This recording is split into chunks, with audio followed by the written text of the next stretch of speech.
इंद्रायणीचं पसायदान. 27 April कळावे लोभ असावा. लेखक डॉक्टर संतोष मोतीराम मुळावकर. अभिवाचक अमेया संतोष मुळावकर. इसवी सनाच्या 20व्या शतकातल्या 7व्या दशकाचा काळ. 4-5 खेडी मिळून एखाद्या मोठ्या खेड्यात पोस्ट ऑफिस असायचं. ते 4थीपर्यंतच्या प्राथमिक शाळेत असायचं. शाळेतल्या एखाद्या मास्तरांकडे त्याचा कारभार असायचा. पोस्ट शाळेत असल्यामुळंच त्या मास्तरांना पोस्टमास्टर म्हणायचं असतं अशीच लोकांची धारणा असायची.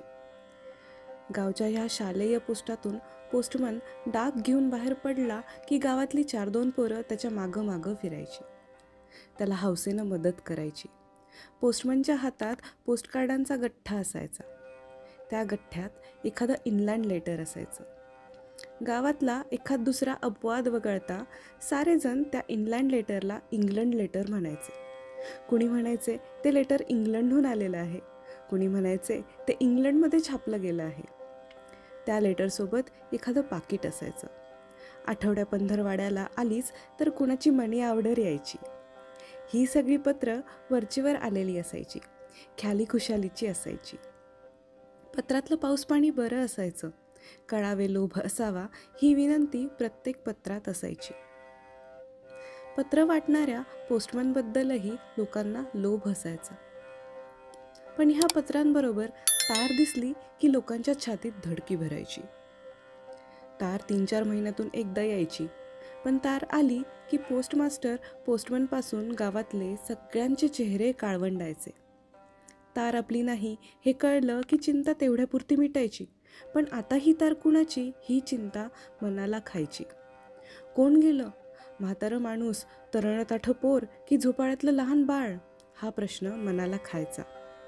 दारात आलेल्या पोस्टमननं तार आली एवढं सांगितलं की घरात आक्रोश सुरू व्हायचा.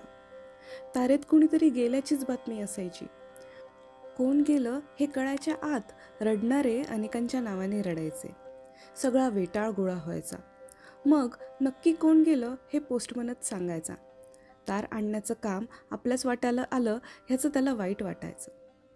येणाऱ्या तारेचा संबंध कुणाच्या तरी मरणाशीच असायचा. माणूस मेल्यावरच तार पाठवायची असते हा समज लोकांमध्ये बराच काळ दृढ होता. आलेली तार तारीसारखी दिसत नाही, कागदासारखीच दिसते. तरी तिला सारेजण कागद न म्हणता तार का म्हणतात हा प्रश्न शाळकरी मुलांना पडायचा. पण शाळा मास्तर आणि पोस्ट मास्टर अशा दुहेरी भूमिकेतल्या मास्तरांची भीतीच अधिक वाटायची.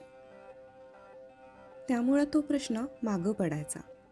मेलेल्या माणसाच्या वाट्याला मरणोत्तर आक्रोश यायचा. ही तार ज्यानं तयार केली त्याच्या वाट्याला आक्रोशपूर्ण शिव्यांची लाखोली यायची. गोड बातमीची, अभिनंदनाची तार यायला बराच काळ जावा लागला. नंतर तर लवकर निघा, आलोच, येणे होत नाही असेही विषय तारेत यायला लागले.